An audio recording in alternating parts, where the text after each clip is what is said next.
Hey guys, now comes the time you've all been waiting for, the time when I actually show you how to get audio tracks into Adobe Premiere.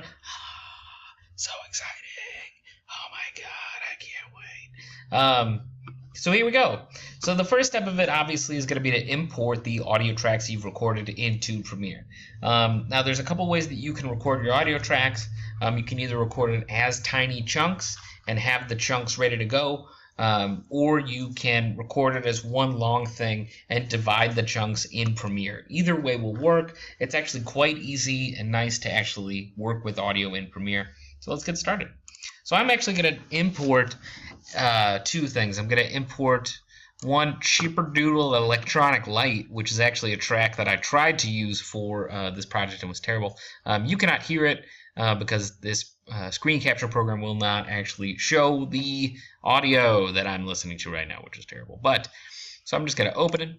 You'll see it appears in my project window with the waveform icon, which is good. And then I'm also going to import some actual audio that I had of myself talking, which I'm going to actually unplug my headphones so you can hear me hear hopefully some of what I say. And I think it's in Owl Edit 1. So I recorded, I think, just one long track of all the things that I said. It looks like it's about, is it an hour or a minute? Minute 29 seconds long. So it's probably the first set of things that I said for this video. So if I now drag the track down and in, you're going to see, oh, it's good and long. So I'm going to pull it in as my first audio track, and then I'm going to eventually drag this in as my second audio track. So one of the things you can see with Adobe Premiere is it has multiple tracks. So I've got A1, A2, and A3. And what I would probably do is pay attention to these tracks as you go, keeping all of your voiceover on one track and all of your music on one track. And if you have sound effects, keeping all of your sound effects on one track. You can add more tracks, by the way, by right-clicking. You can go Add Tracks. And I could add, let's say I want to add, 4 audio tracks. 4 audio tracks on there. I'm going to put them after the first one. I'm going to go OK. And wham, bam, thank you, ma'am. I have so many audio tracks I don't even know what to do with them. Really, I don't know what I would do with this many audio tracks. I don't think I've ever gone beyond 4 audio tracks. And I'm not going to use these.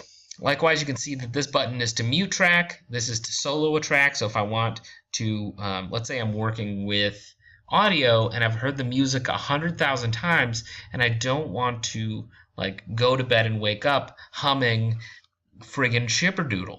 I can just go in, I'm going to briefly show you what I mean. So if I bring in Chipperdoodle, I can mute it and then I can just work with my voiceover track while I am working and not have to kind of play with the volume too much of the other things or not annoy myself.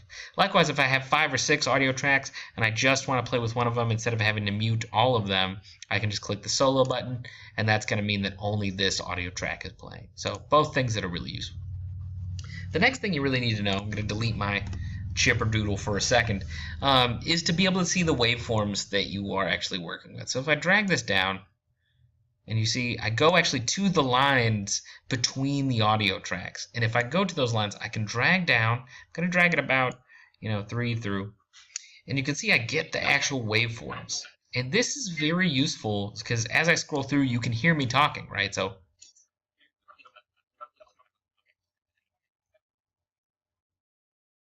which is more useful than you'd think. The other thing I can do, and I'm going to even make this bigger. I'm going to make this so big so everybody can kind of see what I'm doing. And I'm going to zoom in just a bit, just a hair, just a smidgen. And now we can start to see a little bit more of what I am saying. So if I now go in, I'm going to turn the volume on this just a smidge, just so maybe you can hear me talk.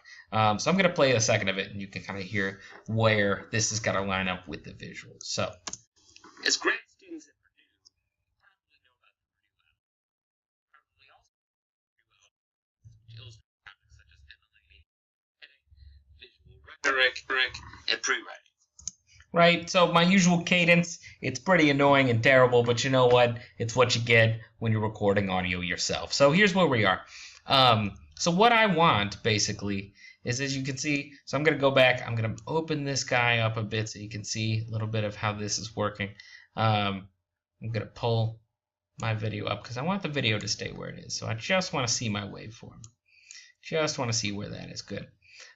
So as I play this,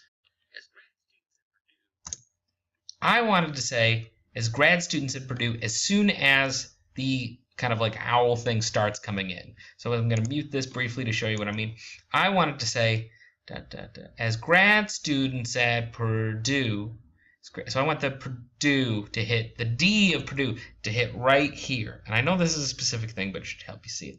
And right now it hits, oh, I have to unmute it. So you can hear Purdue comes way later than I want it to. And I'm going to have to move this whole bit closer this direction. So the first time I'm actually going to do is separate and kind of like singular the part that says, as grad students at Purdue, you're probably familiar with the owl. So I'm going to find that portion and watch this. Watch the timeline window as it goes. As grad students at Purdue, you probably know about the Purdue owl. Right? And so right here I get a lull. And what I'm going to do is I'm going to, like I showed you in the previous video, I'm going to take my razor tool. I'm going to cut right where that line is, and now I'm going to use my arrow tool. I'm going to click this guy. I'm just going to push it off for later. I'm going to say, maybe in a while, other audio. Right now, I got to deal with this beginning portion. The other thing I'm going to do is I'm going to go to the beginning of this, and I am going to actually shorten up this clip a bit so I have more room to work with around the clip. And there's little things we could do. We could fade it in, fade it out to make it sound more natural. But right now, what I want you to be concerned with is, can you get the clip to line up where you want it to be? So I want it to be grad students at Purdue, and it shakes. So if we listen to this, as grad students at Purdue. So Purdue is this mountain right here. So I can even zoom in even farther if I want. And I can say, okay, so this right here is where I say do. This is Purdue. And if I want that to line up exactly with the thing, I'm going to go right to, in the time cursor, say right here. So then it, grad students at Purdue. So right when it hits. So now I'm going to move this guy over, right, a little bit farther still, right there. And now, this should be where I say Purdue, and this should be where that visually hits. So the visual and the audio should line up one for one. Let's see how that works. As grad students at Purdue, you probably know about the Purdue owl. Right? So, works about how much I want it to go. I still think my visuals are moving a little bit faster than my audio, but it's not too big of a problem. And what I can do, if it really does become a problem, like I showed you in the previous video, if I really do feel like I don't have enough time to work with here, one thing I can do is I can go into my visuals and I could say, oh, and here's what, I'm just going to mute this guy. So I can go in and I could say, all right, so this, this does not stay. So I want to say you're probably familiar with the Purdue Online Writing Lab. And this does not pause long enough because it only gives you half a second and then this line starts shading all the way around the Purdue owl. So I could say I'm going to go to right about here when this stops. Then I'm going to do my thing. I'm going to use my razor tool. I'm going to cut it. I'm going to push it a little bit farther, into the future. I'm going to do my export frame and export exactly this frame, put it in there, and I can lengthen it out so it matches my audio clip. So you can see what this workflow starts to look like, right? So get your audio working, put the video above it, cut the audio so it kind of fits, and then try to say, do I need to actually work with the visual at all based with how long my audio is taking? And when you get that going, then you're in good shape for actually moving forward with the audio. The other big thing, one, I do think that you need to know a little bit about waveforms and being able to see the waveforms. The other thing you need to know how to do is how to mix the music a bit, because one thing you could come out of the video with is having voiceover and then having background music that is just like a million times too loud. Let me show you. Oh no, this is not what I want. I want Chipperdoodle, everybody's favorite Chipperdoodle. So right now, this music is going to be way too loud, and I can show you that over here. So over in the audio mixer, and if you can't see it, it should be up in your panel where you click this arrow and then you see what's happening, or it's one of the tabs. In your audio mixer, when you play it, you'll see a couple of things. Oh God, I have 1,000 tracks now. Why did I create so many tracks, guys? This is the worst. So right now I do have track 1, which this is, as you can see, is audio 1.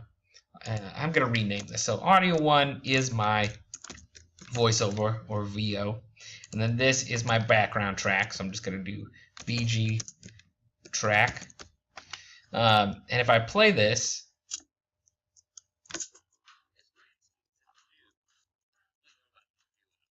notice this line. Notice how tall this line is, how friggin' loud it is if you can't hear.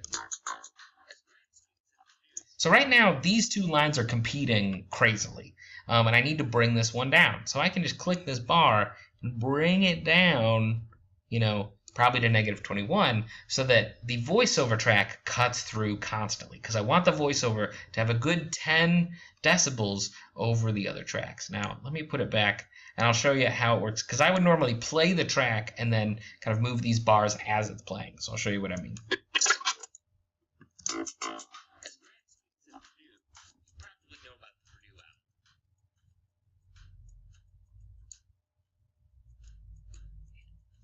Right, so I'll move it as it's playing so I can kind of feel where I want, how loud I want it to be, and where I want it to be kind of in decibels. And then all the way over on this side I have my master, so let's say all of the tracks are too loud, I can bring them up or down from here. But usually you want to leave the master alone and work with each audio track individually within the mixer. So there you go. That's kind of how you do it. That would be my advice for a workflow in Premiere, is to constantly, you know, bring in the audio tracks that you've recorded, look at them as waveforms within Premiere, and then cut them up and move them around so that eventually you have a very complex network of audio tracks moving kind of like cut up in your voiceover layer, and then you have a complex bit of video as well from After Effects. So it is not easy. I will tell you that right away. Lining up your audio and lining up your video, it takes time. It will be a little bit frustrating, but it is far easier to do that here in Premiere, where you can see the waveforms, where you can more easily cut things with the razor blade tool, than in After Effects. So the next 2 videos, I'm going to have one video that's specifically about titles and creating graphics in Premiere, which there's a little bit of capability to do. But if you just want to learn how to export, go to the 4th video in this series, which is just on exporting from here. So I will see you in a later video. Good luck. Godspeed.